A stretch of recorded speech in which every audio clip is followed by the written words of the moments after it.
இப்போ தான் பைசன் படம் பார்த்துட்டு இப்போ தான் வீட்டுக்கு வந்தேன். நான் ஏதோ மாரி செல்வராஜ் படம் அப்படின்னு போகல. நான் போகிறதுக்கு மெயின் காரணம் என்னென்னா, இது எங்கள் ஊரை பற்றியான படம், எங்கள் ஊரில் எடுத்த படம், எங்கள் ஊர் ஆள் எடுத்த படம். நான் ஸ்காட்லாண்டில் இருக்கேன். சரி, ஊருக்கு தான் போக முடில, படத்துலையாவது போய் நம்ம ஊரை பார்க்கலாம், ஒரு 2.5 மணி நேரம் எல்லாத்தையும் மறந்து படம் பார்த்துட்டு வரலாம், படம் பார்த்துட்டு வீட்டுக்கு வந்துடலாம்.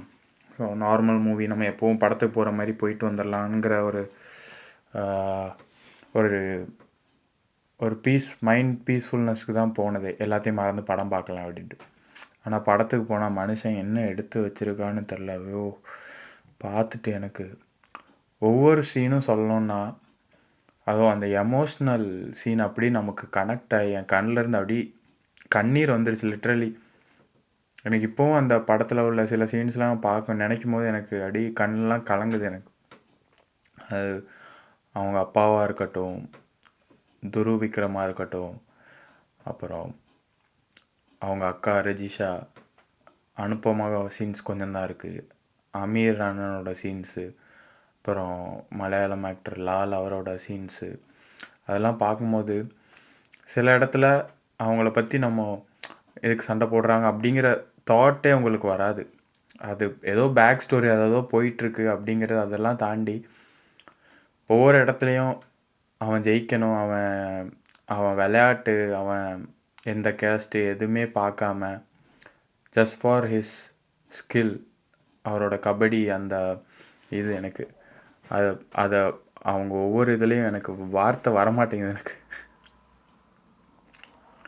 ஒவ்வொரு இதுலேயும் அவங்க சொல்கிறதும், சில இடத்துல ஐயா அவன் வேறு ஊருக்காரன், வேறு ஜாதிக்காரன், லாலோட டீமில் ஜாயின் பண்ணும்போது வேறு ஊருக்காரன், வேறு ஜாதிக்காரன்னு சொல்லும் போது அவனோட விளையாட்டு தான் முக்கியம், அவன் என் டீமில் விளாண்டா எப்படி இருக்கும் அப்படின்னு சொல்கிறதும், நிறையா இடத்துல லாலோ கூட இருக்கிறவங்களே நீ அவனை பற்றி லால்கிட்டே தப்பாக சொல்லும் போது அவனை பற்றி பேசாத, அவனோட விளையாட்டு தான் முக்கியம், அதுதான் முக்கியம்னு அவர் திருப்பி திருப்பி பாயிண்ட் அவுட் பண்ணி சொல்லுவார்.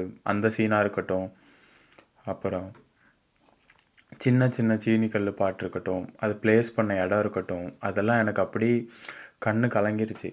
அதுவும் எமோஷ்னல் சீன்ஸ் தான் எனக்கு உண்மையிலே அட்டாச் ஆனது.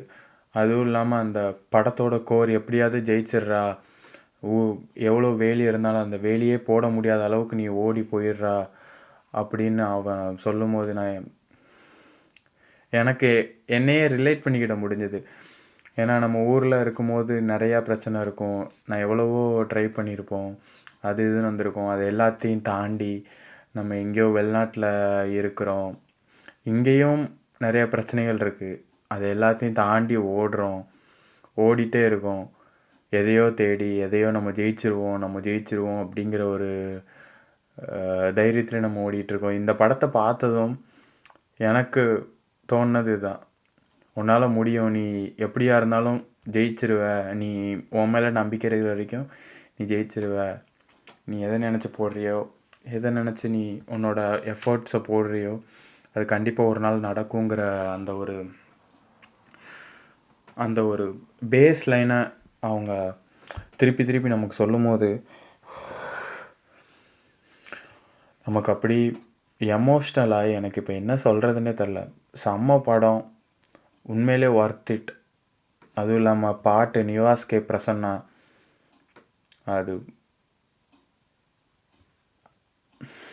நிவாஸ் கே பிரசன்னா சூப்பராக பாட்டு போட்டிருக்காரு.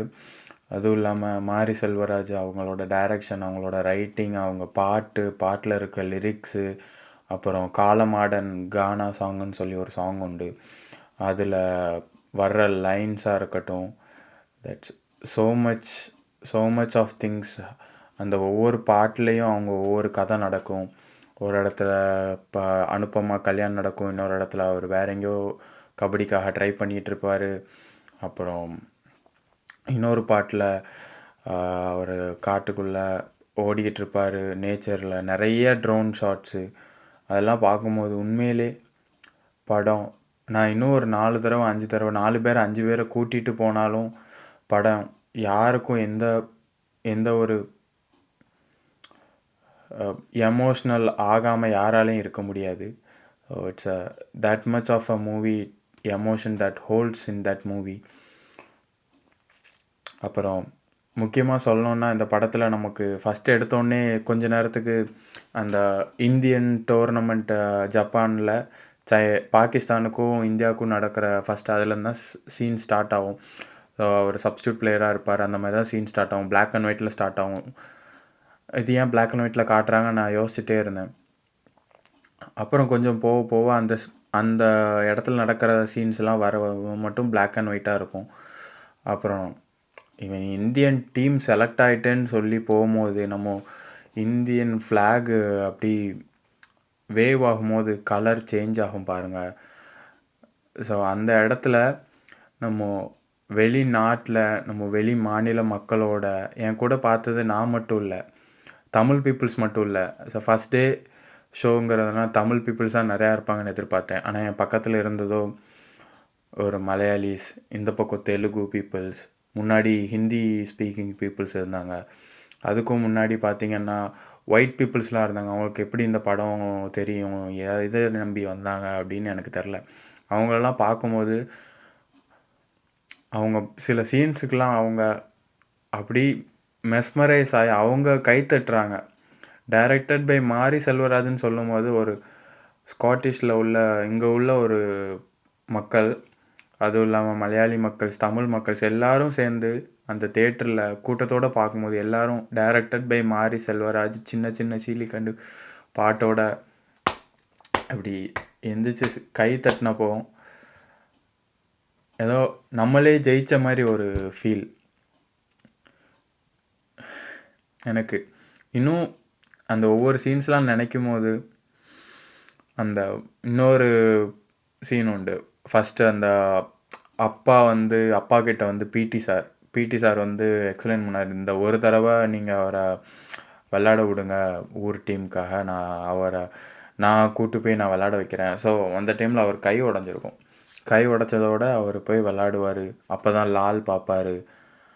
அந்த சீன்ஸ்லலாம் சிலர்னால் என்ன பண்ணுவாங்க, சில படத்தில் நம்ம நிறைய படத்தில் பார்த்துருக்கோம். இப்போ ஏதாவது ஒரு பிளேயருக்கு அடிபட்டிருக்குன்னா அந்த கையை உடைக்கிறது மாதிரி சீன்ஸ் இருக்கும். கையை அடிப்பட்ட இடத்துல அடித்து நமக்கு இன்னும் எமோஷ்னலாக கன்வே பண்ணலாம் அப்படிங்கிற மாதிரி, அந்த வலியோடு விளாட்றான் அப்படிங்கிற மாதிரி எதுவுமே இல்லாமல் அவனோட ஸ்கில் அதில் காட்டி அந்த அந்த ரேப்பிடாக ஃபாஸ்ட் கட் பண்ணாங்களா, என்ன மேஜிக் பண்ணாங்கன்னு தெரில. மியூசிக்கும் லைட்டிங்கும் அந்த சவுண்டு ஏல வாழை போல் அந்த சவுண்டு நமக்குள்ளே அந்த தேட்டரில் கேட்கும் போது நமக்கே அந்த இடத்துல இறங்கி விளாடணும், அவன் ஜெயிச்சிடணும், அவனை தூக்கி நம்ம தலைக்கு மேலே வச்சு இது பண்ணணும், நீ நீ வேறு மாதிரி, நீ நீ அந்த அந்த இடத்துக்கு நீ எப்போவோ போயிட்ட, கபடிக்காக நீ உன் லைஃபையே அர்ப்பணிச்சிட்ட. அவன் +2 ஃபெயில் ஆகிடுவான் கபடி விளாடி. ஸோ எதுவுமே கவனிக்காமல் கபடி தான் என் பிளட்டில் இருக்குது, நான் கபடி பிளேயர், கபடி பிளேயர் அப்படின்னு சொல்லி அவர் சுற்றி நிறையா பிரச்சனை இருந்தாலுமே, அந்த மெயின் கேரக்டர் சுற்றி நிறையா பிரச்சனை இருந்தாலுமே அவர் அந்த கபடி விளாடுறதும், அதுவும் இல்லாமல் இன்னொரு சீன் இந்த கை உடையிறதுக்கு முதல்ல ஒரு சீன் வரும். ஒரு பஸ்ஸில் அவங்க குலசாமி கோயிலுக்கு போகும்போது ஒரு ஆடு இருக்கும். அந்த ஆடை பஸ்ஸில் போகும்போது ஆடு யூரின் போயிடும் இன்னும் பக்கத்தில் இருக்க ஆள் மேலே. அவர் டென்ஷன் ஆகி ஆடை மிதிப்பார். உடனே அது சின்னதாக ஸ்டார்ட் ஆகி அந்த பஸ்ஸிலே அந்த ஆடை குத்தும் போதும் அது சின்ன பிரச்சனையாக வந்து அந்த ஆள் திரும்ப வந்து இவனே அடிக்கிறதும், அவங்க யார் என்னன்னு கூட இவனுக்கு தெரியாது. அந்த இடத்துல அவங்க அப்பா எவ்வளோ தடுத்தும் அந்த அப்பா அடிச்சிட்டான்னு சொல்லி இவன் சண்டை போட்டு அந்த டீம் வந்து திரும்பி இவன் கையை உடச்சிட்டு ஒரு நைட்டு தனியாக அப்பாவும் இவனும் சைக்கிளில் போகும்போது அவங்க ஒரு 10-15 பேர் வந்து அப்பாவை அடித்து இவனை அடித்து இவன் கையை உடச்சிருவாங்க. அப்போது கை வலியில் கூட துருவ அழுவ மாட்டார். என்னால் கபடி விளாட முடியாதே அப்படிங்கிற ஒரு எமோஷன் தான் அங்கே இருக்கும். கையை விட்டுட்டு அவர் தலையில் தான் அடிப்பார், என்னால் கபடி விளாட முடியலேன்னு. அது அந்த இடத்துல டயலாகே இருக்காது. நமக்கு அப்படி ஃபீல் ஆகும், ஐயோ இவனை கை ஒடிஞ்சிருச்சு எப்படி கபடி விளாடுவான். அதுக்கடுத்து அந்த ஒடிஞ்ச கையை வச்சுட்டு அவர் கபடி விளையாடு பாருங்க. தட்ஸ் அது வந்து வேறு லெவலான எமோஷன் நமக்கு கொடுக்கும். அதுக்கும் மேலே சொல்ல போனோன்னா சின்ன சின்ன சீனிக்கல் விஜய் யேசுதாஸ் பாடினது அது சூப்பரான பாட்டு. இந்த காலமாடன் கானா சாங் அதுவும் சூப்பரான பாட்டு. அதில் வந்திருக்க லிரிக்ஸ் எல்லாமே ஐ திங்க் ஐம் ரிப்பீட்டிங், எனக்கு என்ன சொல்கிறதுன்னு தெரில. அப்புறம் அமீரோட ஸ்க்ரீன் ப்ரெசன்ஸ், அவங்களோட ஸ்க்ரீன் ப்ரெசன்ஸ் இருக்குது, அது ரொம்ப வெயிட்டான ஒரு கேரக்டர். அவங்க லாலும் அமீரும் கம்மியான சீன்ஸ்லாம் வருவாங்க, ஆனால் அவங்க வர்ற சீன்ஸ் எல்லாமே ஒரு மோஸ்ட் இம்பார்ட்டண்ட் திங்ஸ் இந்த மூவி. அவங்க சொல்கிற ஒவ்வொரு விஷயமும் ரொம்ப முக்கியமாக இருக்கும். அமீர்கிட்ட ஒருத்தங்க காரில் போகும்போது சொல்லுவாங்க, கல்யாண சீன் முடிஞ்சு அமீர்கிட்ட காரில் போகும்போது ஏன் நீங்கள் அவனை அடிச்சிங்க அப்படின்னு கேட்கும்போது, அவன் இந்தியாவுக்காக விளாட போயிருக்கான், அவன் எல்லாரையும் தாண்டி நம்ம ஊருக்காக மேலே போயிருக்கான், அப்போ போய் நீ ஜாதி பார்த்துக்கிட்டு இருக்கியா, இருந்தாலும் நீங்கள் அவனை அடிச்சிருக்கக்கூடாதுன்னு சொல்லும்போது, நம்ம ஆட்களே நம்ம தடுக்கலைன்னா பின்னாடி யாராவது வந்து நீ அவன் இவன் அப்படின்னு சொல்லி உன்னை குத்தி காட்டுவான், இது எல்லாமே உனக்கு நடக்கக்கூடாதுன்னு நம்ம இப்போமே கண்டிக்கணும் அப்படின்னு சொல்கிற சீனாக இருக்கட்டும். இந்த மாதிரி நிறையா சீன்ஸ் இருக்குது. எனக்கு எக்கச்சக்க சீன்ஸ் என்னால் அந்த எமோஷன் சீனை விட்டு என்னால் வெளியே வரவே முடியல. So much thing. அதுவும் இல்லாமல் டீம் கேப்டனாக இருக்கட்டும், டீம் கேப்டன் வந்து ஒரு சூப்பராக இது பண்ணுவார். நான் மனசுலேருந்து பேசுகிறேன், அது தேட்ரு ஃபுல்லாகவே சிரிச்சுது, ஆனால் அவர் கேரி பண்ணுற எமோஷன் அது வேறு. நான் மனசுலேருந்து சொல்கிறேன், உங்களுக்கு ட்ரான்ஸ்லேட் பண்ண முடியாதுன்னு சொல்லி ஒரு ஹிந்தி கேப்டன் இருப்பார், அவருக்கு ட்ரான்ஸ்லேட் பண்ண முடியாதுன்னு சொல்கிறதும், அதுக்கப்புறம் நீ அவனை விளாட வைக்கலைன்னா டீமே தோத்துருன்னு சொல்கிறதும், அதுக்கப்புறம் படத்தோட லாஸ்ட்டு ரைடில் டீம் கேப்டனும் ஹீரோவும் அவுட் ஆகி வெளியே உட்காந்துருப்பாங்க. ஸோ ஒரு பாயிண்ட் கிடச்சிடும், யார் உள்ளே போகிறதுன்னு சொல்லும் போது டீம் கேப்டன் அவனை போன்னு சொல்லுவார். அப்போது ஒரு டைலாக் வரும், எனக்கு பாகிஸ்தானை தோக்கடிக்கணுங்கிற வெறியை விட அவனுக்கு பாகிஸ்தான் டீமையும் நம்ம டீமை தாண்டியும் என்னையும் தாண்டி ஜெயிக்கணுங்கிற வெறி இருக்குது, அவன்தான் போகணும், அவன்தான் ஜெயிப்பான், அவன்கிட்ட தான் அந்த வெறி இருக்குன்னு சொல்லும் போது நமக்கு ஒரு மாதிரி நம்மளுக்கே நீ இறங்கி ஆடுடா, நீ தாண்டா ஜெயிக்கணும், எத்தனை பேர் வந்தாலும் நீ அடித்து தூக்குடா, அடித்து இது பண்ணுறா அப்படின்னு சொல்கிற சீனாக இருக்கட்டும், இந்தியா ஜெயிக்கிற சீனாக இருக்கட்டும், அந்த வேவிங் ஃப்ளாகாக இருக்கட்டும்,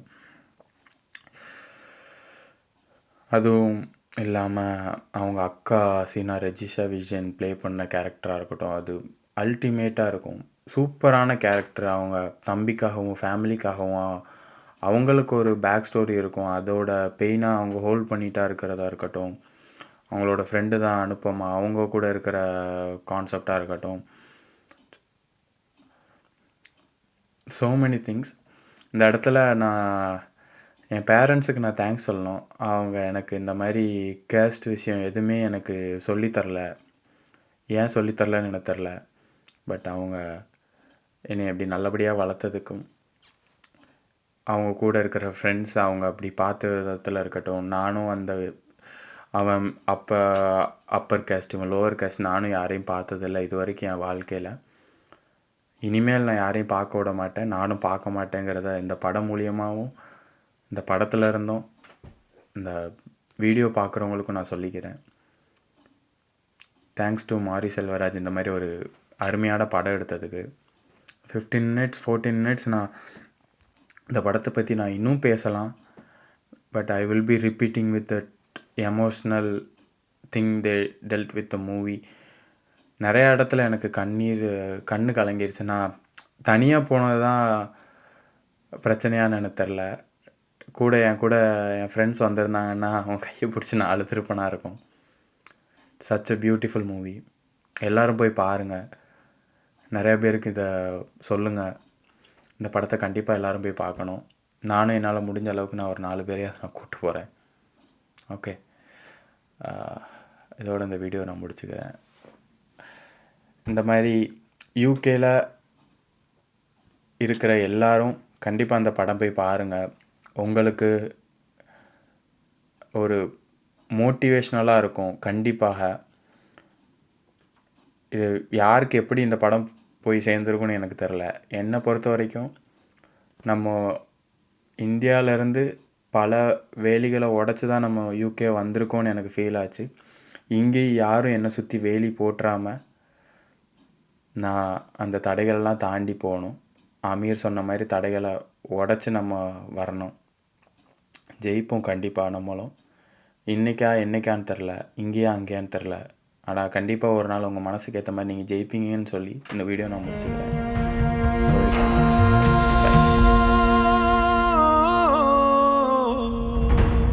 ஓடும் பாதையில முள்ளு குத்தும் வேளையில உச்சி கொட்டும் சத்தமும் நீ, பாதம் சொட்டும் ரத்தமும் நீ.